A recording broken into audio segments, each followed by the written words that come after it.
bem-vindos a mais um Sixcast, o podcast da Six Capital que fala sobre mercado imobiliário e investimentos.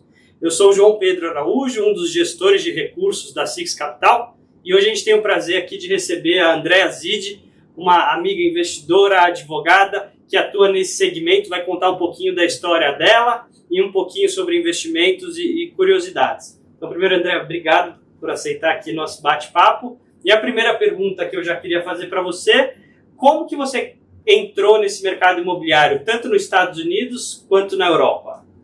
Oi, João. Muito obrigada a você pelo convite. É um grande prazer estar aqui. Eu caí de paraquedas. É uma história engraçada. Eu vou contar a história. Então, 2012, 2013, eu estava em Nova York e tem um restaurante muito bonito, todo mundo conhece, na 55, chamado Milos. É um restaurante grego.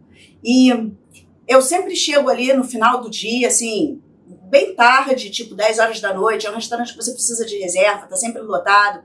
E aí tem uma área de bar, assim, tem um lounge, tem uma área de bar. E eu tava sozinha em Nova York, eu pensei assim, não tenho reserva, não vou sentar em mesa, o restaurante é lindo, eu vou sentar no bar. E a menina do bar me conhece. Não é porque eu bebo muito, não, pelo amor de Deus, tá, João?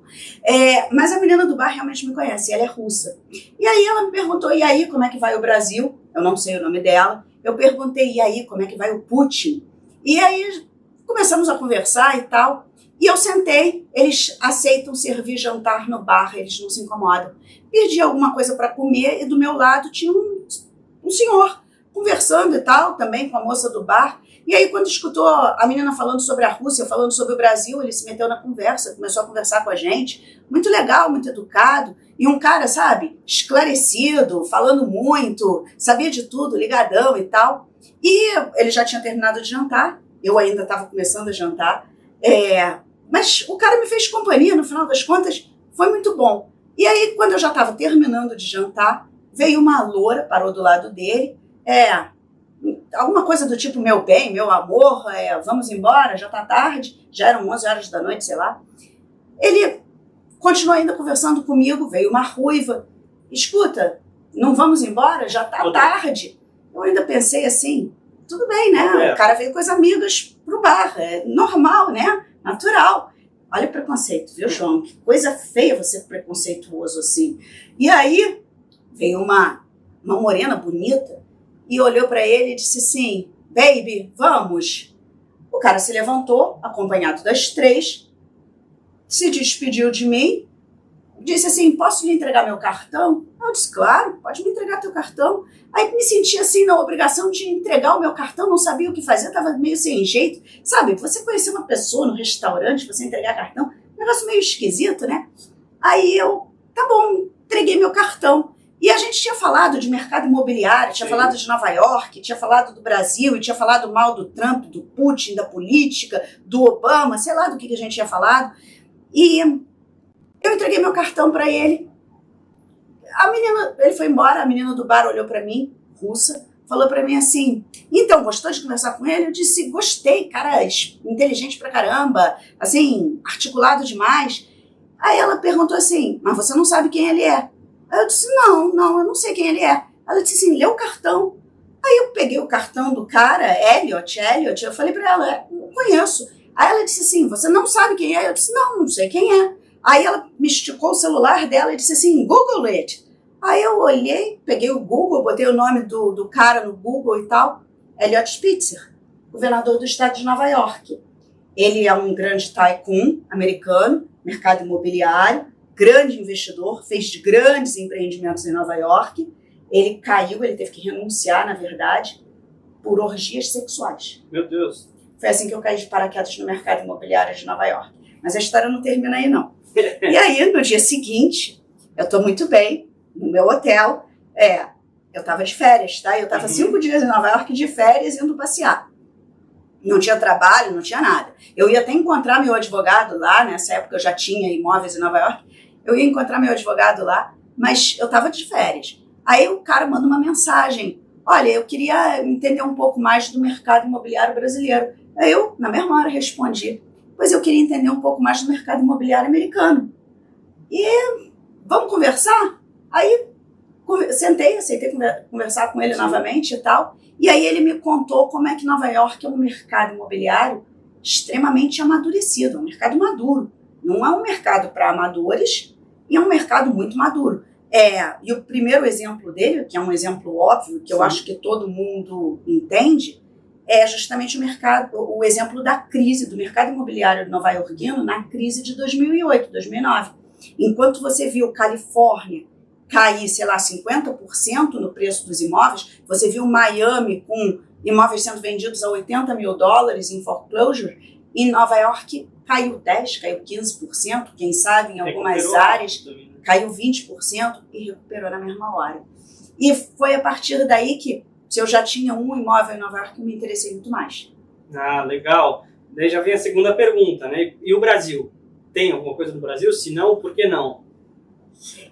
Eu acho o mercado brasileiro, assim, completamente diferente, interessante demais também. Vamos lá, uma coisa não exclui a outra, concorda comigo? Sim. O mercado americano, ou o mercado nova-iorquino, por ser muito amadurecido, não exclui o mercado da Califórnia, não exclui o mercado de Miami e definitivamente não exclui o mercado brasileiro, que também tem grandes oportunidades. Vamos lá, novamente, num exemplo muito recente. Hoje, o mercado nova-iorquino de lajes corporativas está no chão, está derrubado, concorda comigo? Sim, sim. E, no entanto, aqui você ainda tem um mercado saudável, digamos assim, de lojas e de lajes corporativas. Quantos empreendimentos você tem só aqui em São Paulo de lajes corporativas sendo lançadas? Ainda existe um apetite. Em Nova York, hoje, eu pelo menos não estou vendo novas lajes corporativas sendo lançadas. Eu vejo um mercado residencial bastante forte, né? Sim. Bastante sólido e ainda com muito crescimento e ainda deixando margens consideráveis. Mas o mercado de lajes corporativas, hoje, se você me oferecer uma loja de rua no Rio de Janeiro, eu sou capaz de parar e olhar. E se você me oferecer uma loja de rua em Nova York, eu acho que eu não sou capaz de parar e olhar. Mesmo sendo um mercado já mais desenvolvido, né? Isso. Tem muito, vamos lá, tem muito da mudança de regulação que vem acontecendo aqui no Brasil. Vamos lá, pensa aí comigo. De 2014 para cá, a regulação internacional mudou com o FATCA e com tudo que os americanos, entre aspas, impuseram ao resto do mundo. A regulação... Não, parênteses, aqui só para explicar para quem é leigo, o que seria o FATCA? Perdão. Se puder fazer. Explico. O FATCA é um acordo multilateral que foi assinado por 188 países, salvo engano, não me pega pelo pé por causa do número de países. Foi assinado por 188 países justamente para tentar regular a movimentação de recursos financeiros no mundo inteiro, para que não houvesse dinheiro de sonegação fiscal ou de tráfico ou de crime circulando no mundo. É um acordo multilateral justamente para tentar controlar isto. Soma-se ao FATCA outros acordos multilaterais que vieram justamente para troca de informações, para evitar, por exemplo, sonegação fiscal, para evitar principalmente evasão de divisas, enfim. E esses acordos, eu digo que foram impostos pelos Estados Unidos ao resto do mundo. É claro que todo mundo aderiu, óbvio, mas muito da força desses acordos vem da força econômica dos Estados Unidos, claro, porque o resto do mundo quer fazer negócio com os Estados Unidos. Mas, enfim, voltando ao raciocínio. Desde 2014, nós tivemos o FATCA, nós tivemos diversos acordos sobre evasão de divisas, etc., diversos escândalos e diversos movimentos muito fortes nessa área. Nós tivemos uma mudança na regulamentação muito grande. Eu não preciso nem voltar tanto atrás, assim, em 2014. Eu posso vir mais para cá. Do ano passado para esse, mudou a lei das offshore, mudou a lei de fundos exclusivos, né? Foi alterada a tributação, só no Brasil. A CVM, há 2 anos atrás, em 2022, consolidou todas as instruções normativas referentes a fundos com a IN, com a Instrução Normativa 175.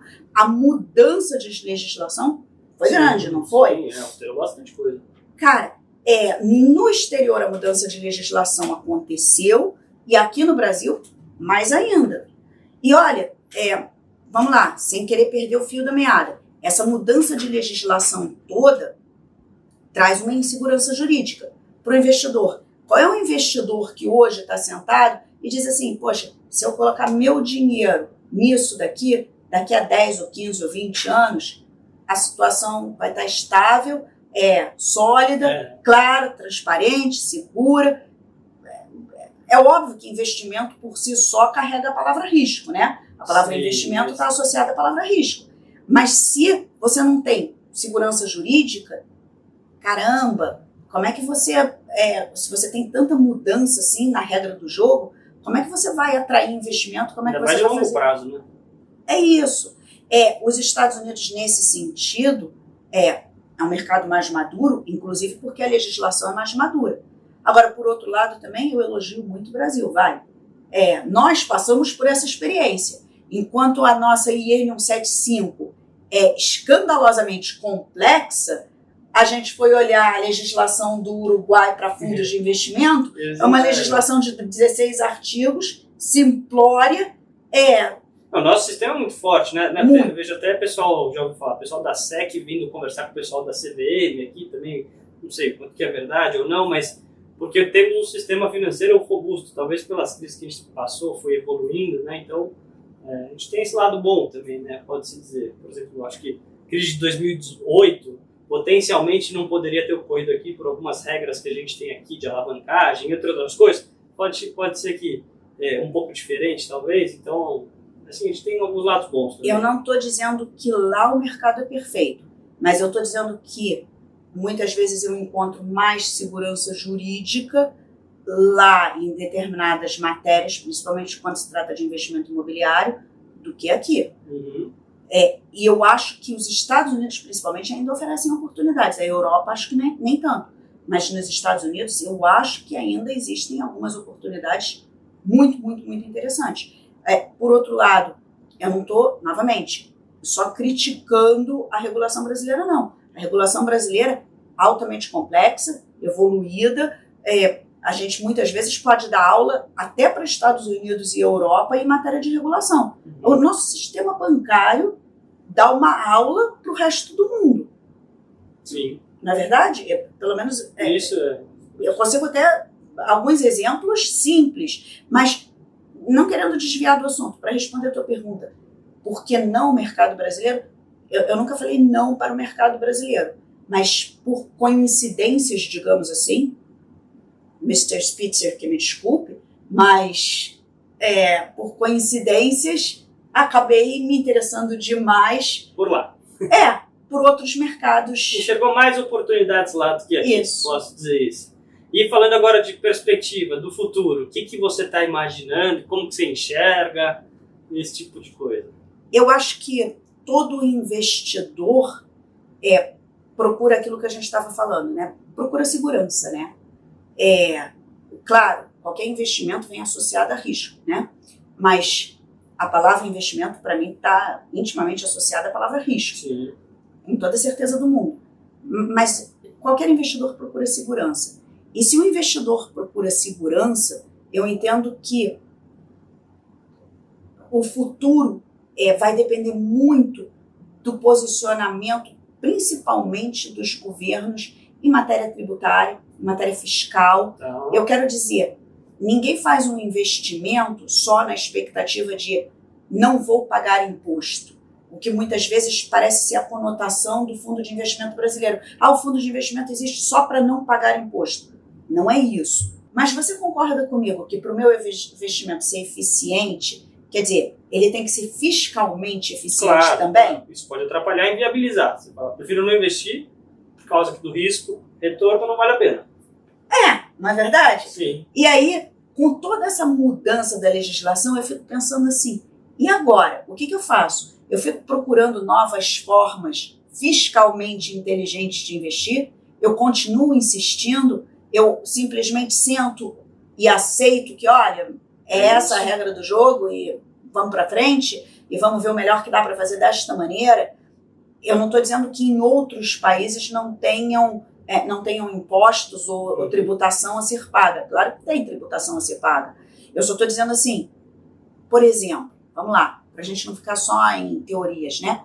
O Come Cotas é uma jabuticaba brasileira. Sim. Me explica o Come Cotas, pelo amor de Deus. Não existe. A gente teve um caso aqui dentro, a gente fez um fundo que a gente teve Come Cotas em fundo fechado e aí, pô, você planeja um fundo fechado para pagar o imposto na liquidação do fundo, né? Porque você espera ter o retorno do investimento e mudou a lei. Agora ela fala, não, tem que ter Come Cota em fundo fechado também.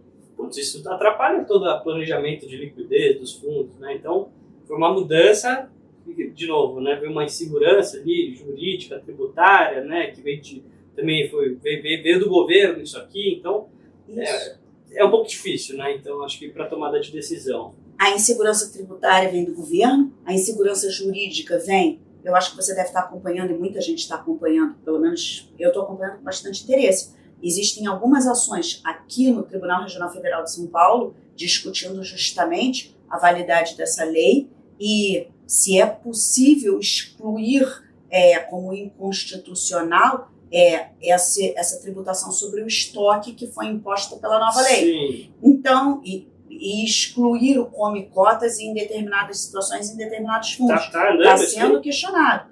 O Tribunal Regional Federal de São Paulo deu uma liminar a esse favor.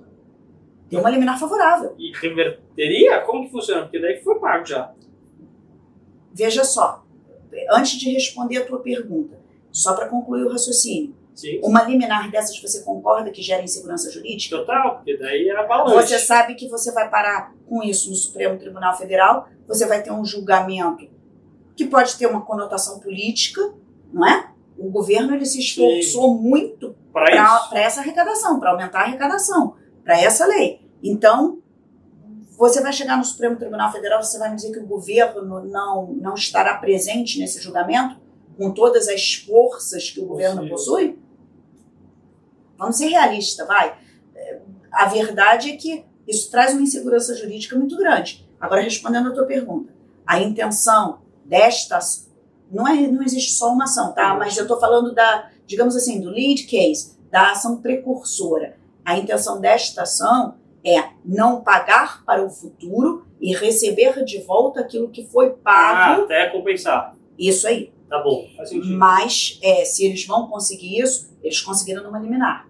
Mas ainda tem um caminho bem longo aí pela vou frente. até acompanhar, porque tem um fundo nosso que se encaixa nisso aí. E Pode quando acompanhar. tem liminar assim, aplica para... Não, tem muita gente entrando atrás, digamos assim. Como houve esse lead case, muitos fundos entraram na mesma linha. E aqui em São Paulo, o Tribunal Regional Federal, salvo engano, fez maioria e está concedendo. Tá, eu já tenho assim. Em outros estados, não tanto. Mas aqui em São Paulo... Mas é estadual, porque é um imposto...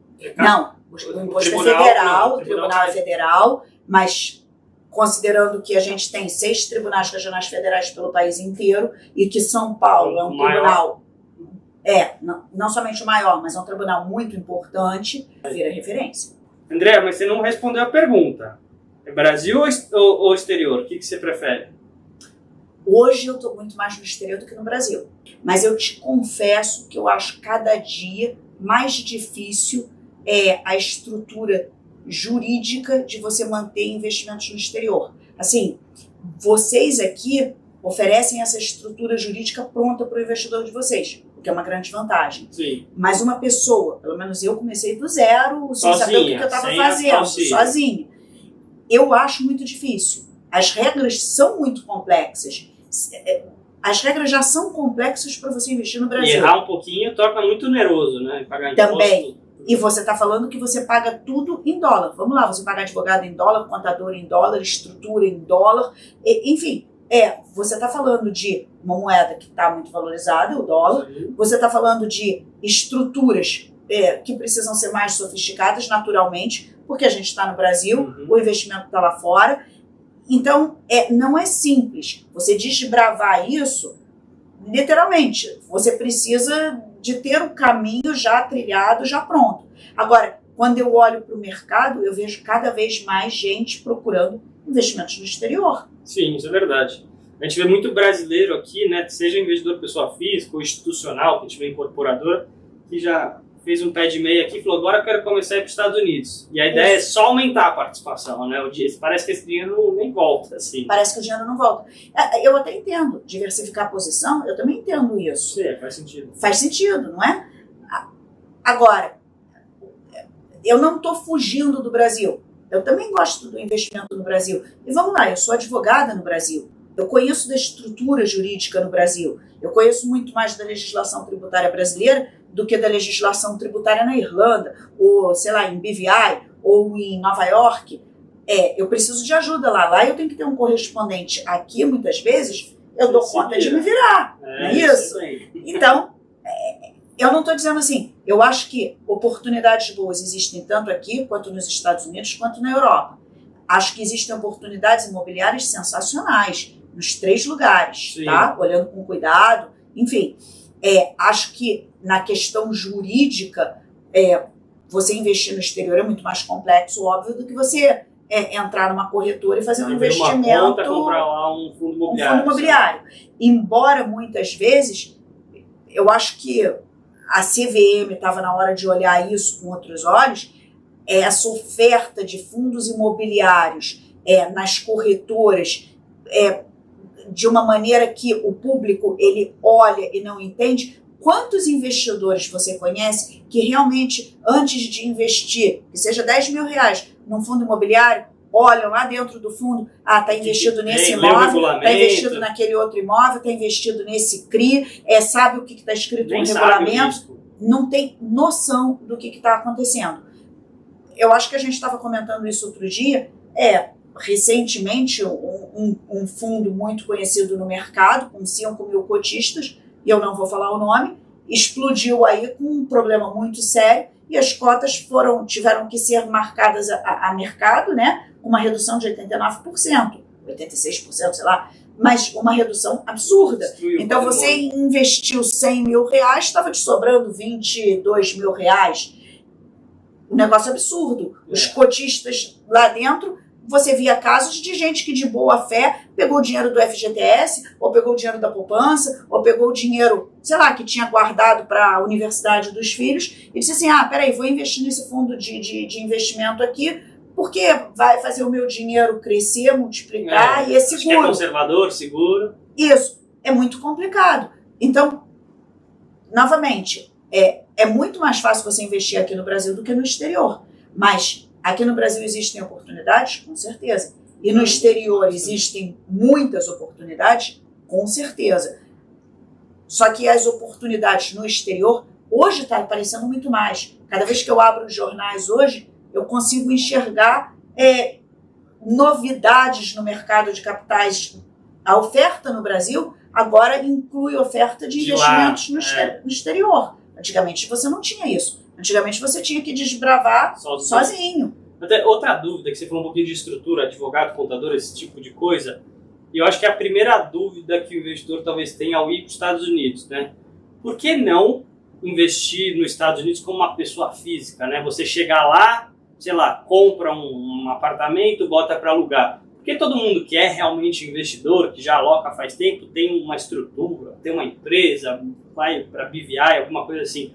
Por que tem que seguir esse caminho mais burocrático? Ou tem que seguir esse caminho ou pode ser mais simples? Lembra da nossa história com o mercado de câmbio? Até 92 ou 96, já nem me lembro mais do ano, você não conseguia fazer câmbio com a facilidade que você faz hoje. Hoje você entra no C6 ou na Avenue, ou sei lá, no Itaú, ou qualquer banco aí, não estou fazendo propaganda de banco nenhum, mas enfim, você entra em qualquer corretora de câmbio e você consegue fazer o câmbio na mesma hora, você mantém uma conta em dólar, uma conta em euro, à vontade, não tem problema nenhum. Há 30 anos atrás, você não fazia câmbio, você tinha que ir para um doleiro, numa casa de câmbio, e eu quero ver, atire a primeira pedra, quem é que nunca entrou numa casa de câmbio para fazer câmbio com um doleiro, que fazia câmbio, o dólar era o paralelo, lembra do dólar paralelo? Hoje em dia sumiu o dólar paralelo, não existe mais. Só que durante muitos anos você tinha até uma discrepância muito grande entre o oficial e o paralelo. Depois a situação foi melhorando, foi se suavizando. De 2002, em 2004, já se passou a fazer câmbio oficialmente, declarado pelo Banco Central, etc.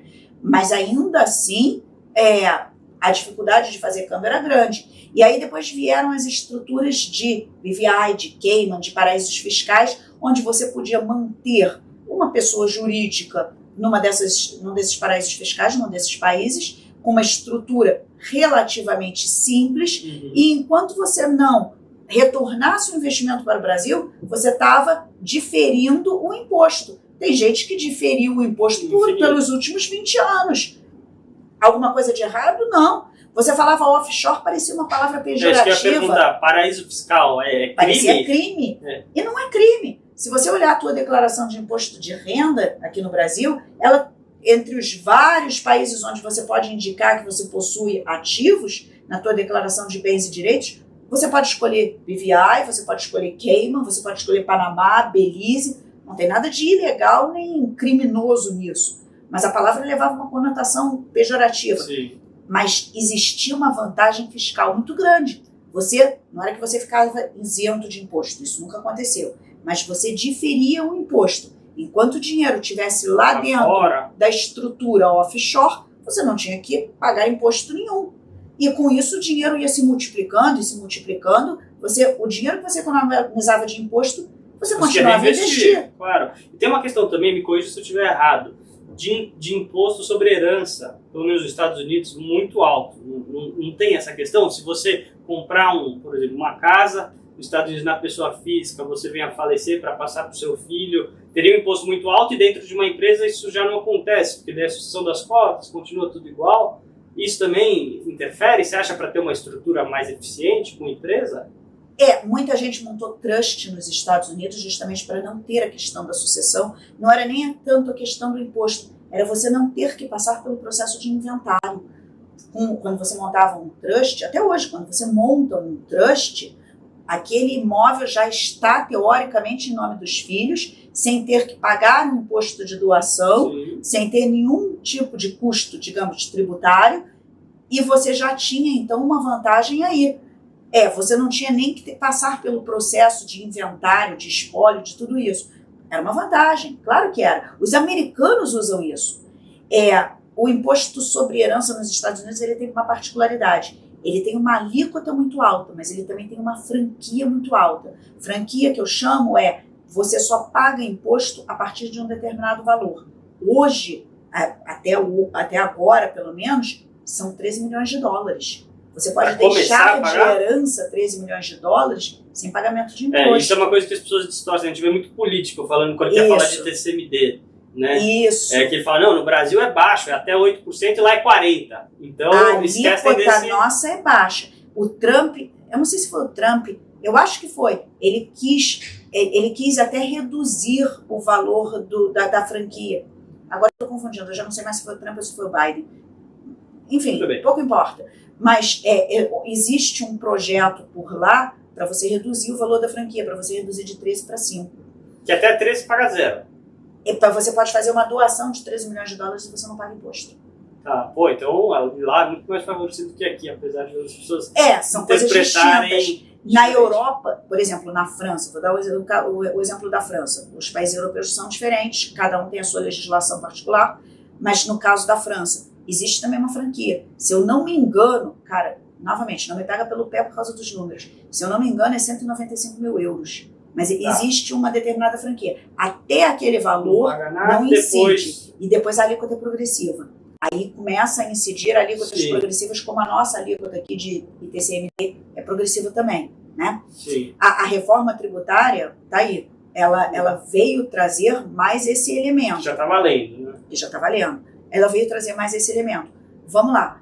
Mas voltando à tua pergunta, que a gente acaba se perdendo no meio de tantos assuntos, não é verdade? Sim. Voltando à tua pergunta, as estruturas offshore eram estruturas fiscalmente muito interessantes, tributariamente muito interessantes. Por causa desse diferimento. Por causa do diferimento da tributação. Por causa de uma proteção também, que as pessoas entendiam que aquilo era uma proteção contra credores, contra o governo, contra a insegurança política, insegurança jurídica, insegurança econômica do país. No entanto, O Brasil até que se provou um país de relativa segurança e estabilidade econômica. Enfim, a gente tem as nossas inseguranças jurídicas? Tem. Mas aí... Para isso, né, em patrimônio, vocês têm menos medo de tomarem seu patrimônio ali como hoje em dia, muito menos. E, agora, não necessariamente você não pode investir como pessoa física. Você pode investir como pessoa física. Vale, aí sim, vale o estudo, vale a orientação da gestora, ou vale a orientação do teu advogado, do contador. Agora, novamente, é muito difícil você encontrar um contador ou um advogado no Brasil especializado em legislações europeias, em legislações americanas. Eu quero dizer, você não vai no teu advogado que vai resolver o teu problema de indenização contra a companhia aérea pelo extravio de mala para perguntar de uma questão complexa como questões tributárias binacionais ou trinacionais ou multinacionais, porque envolve jurisdições de muitos países. Então, é muito mais fácil investir no Brasil. Voltando ao início, né? Sim. É muito simples você abrir a corretora do teu banco e comprar um fundo de investimento aqui no Brasil. Sim. E agora, eu acho que está se tornando fácil você investir em imóveis no exterior aqui no Brasil. Por quê? Porque, afinal de contas, você consegue, por exemplo, ir na tua corretora e comprar um fundo de investimento ou um REIT que tem na carteira ativos só no exterior. No Brasil, é isso mesmo. Tá ficando mais acessível, né? Tá ficando muito mais acessível. André, só queria um ponto que eu queria tocar, que eu não queria deixar passar, um pouquinho de Europa também, talvez alguma coisa das diferenças, e até vai uma curiosidade minha, que eu já vi, eu não sei se você nem vai saber responder. Vira e mexe, eu já vi gente falando que alguns países, cidades, oferecem imóveis tipo por €1. Você já viu isso? Isso existe? Não sei se você já viu esse tipo de coisa. Falam que são cidades que a população está mais idosa ou tem imóveis abandonados, esse tipo de coisa, para você fazer esses investimentos e comprar imóveis muito baratos. Eu não gosto de generalizar, porque a gente sempre corre o risco de errar e errar feio, né? Mas, por exemplo, existe uma cidade na Alemanha onde os imóveis têm o mesmo aluguel há 500 anos. Você leu essa reportagem? Foi uma reportagem que saiu nos jornais esses dias. Acho que eu já vi, sim. Isso. O aluguel é de 0,88 euros, quer dizer, 88 centavos do euro por mês.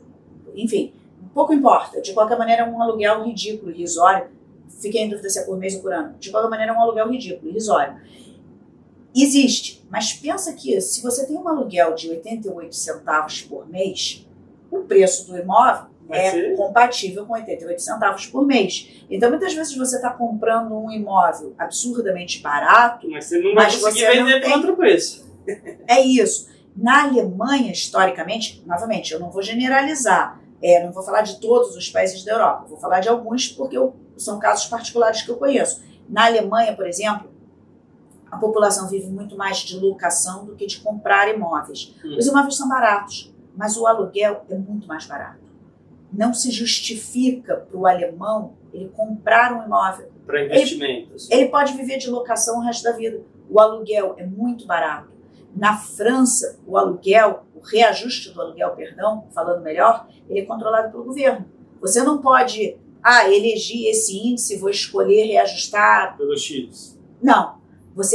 O governo determina anualmente qual é o reajuste. E, de modo geral, o reajuste deles é abaixo da taxa de juros e abaixo da inflação. Embora na Europa, em alguns países, você tenha até deflação em determinadas situações. Mas, de qualquer maneira, o reajuste do aluguel está embaixo da taxa de juros. A parte de aluguel na Europa é um pouquinho mais controlada, talvez, do que no Brasil e Estados Unidos. Mais controlada. Eu entendo que sim. Sem generalizar. Sem generalizar. E não é só isso. Então, quando você me pergunta, poxa, tem imóveis a €1, pode até existir, eu não estou afirmando que existe. Mas tem alguma coisa ali que você precisa olhar com calma, né? Isso, você pode até pegar o imóvel por €1. Você vai receber 10 centavos de aluguel. Tá no cap, certo. Tá no cap, tá certo. Mas isso é uma diferença que eu vejo também. Um comentário que a gente pode fazer. Vamos lá, João. Você tem aqui uma carteira de ativos no exterior. O cap da locação, de modo geral, na Europa e nos Estados Unidos, em vez de comprar um apartamento para investir aqui no Brasil, eu vou comprar um apartamento em Paris para investir. O cap da locação é muito mais baixo. Aqui as pessoas costumam falar, muitas vezes, em imóveis comerciais, com quase 1% ao mês de cap de locação. Sim. E se for muito abaixo disso, você vai achar um cap ruim. Você vai dizer para mim, não vale a pena não. Tá caro. Tá caro. O imóvel tá caro. Na Europa, não. Nos Estados Unidos, não. Um cap de locação de 1% ao mês... Não existe, já falei algo errado. Pois é, estamos vendendo gato por lebre.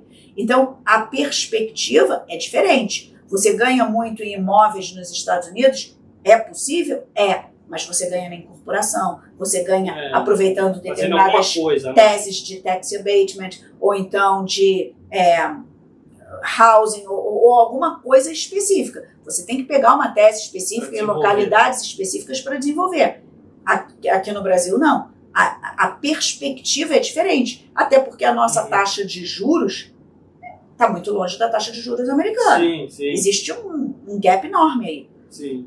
Então a gente tem que olhar com outros olhos também. Eu acho a diversificação legal, para tentar concluir, para tentar resumir. Eu acho a diversificação legal, acho legal você ter Europa, acho legal você ter Estados Unidos, acho muito legal você ter Brasil, acho que existem teses de investimento sensacionais aqui como lá fora.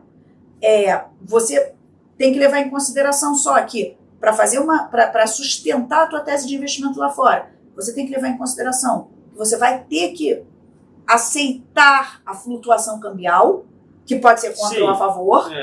Você não pode ficar fazendo lá, bota tudo em real, ficar vendo a variação todo dia. Isso, não existe. Assim como você vai ter que aceitar que o rendimento é diferente, até porque a taxa de juros real lá é diferente, é outra, e você vai ter que aceitar que, olha, talvez a estrutura, ela pode vir a te custar mais caro. E aí, no final das contas, é matemática. Bota na balança.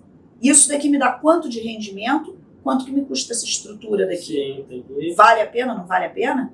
Aqui no Brasil, quanto que me custa a corretora lá do meu banco?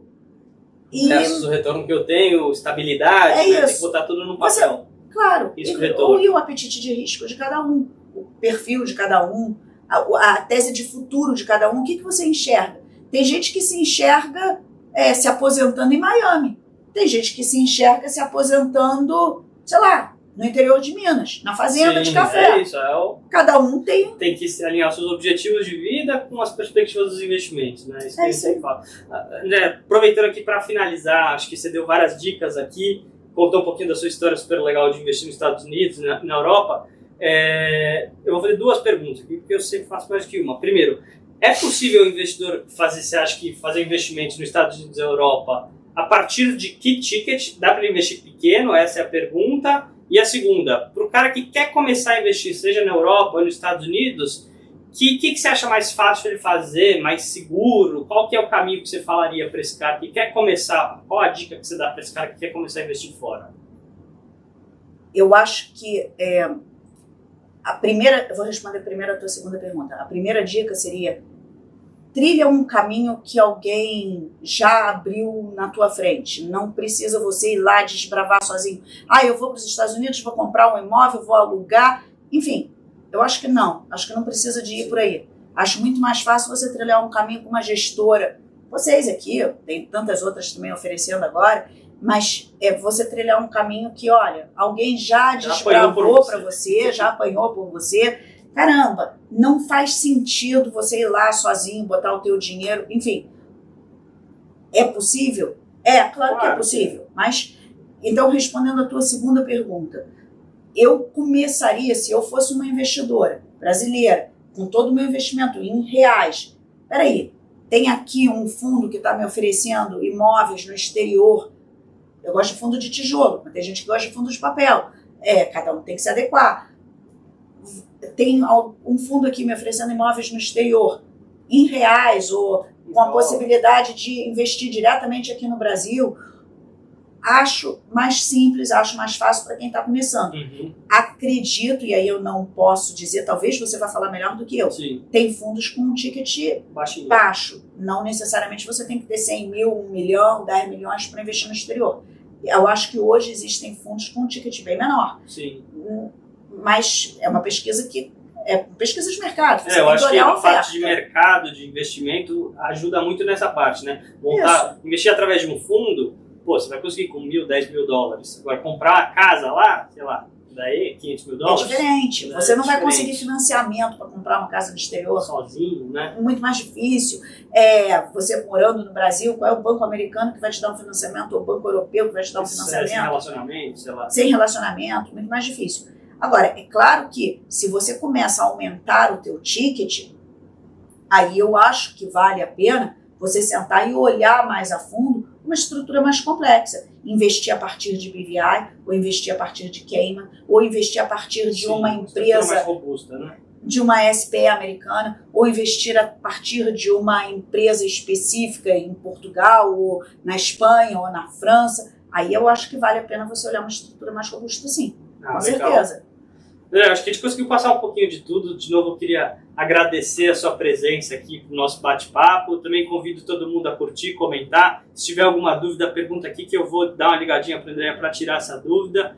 E, Andréa, a porta está aberta. Obrigado por aceitar o nosso convite para esse bate-papo bem gostoso aqui. Obrigada a você, João. Foi um grande prazer. Até mais, pessoal.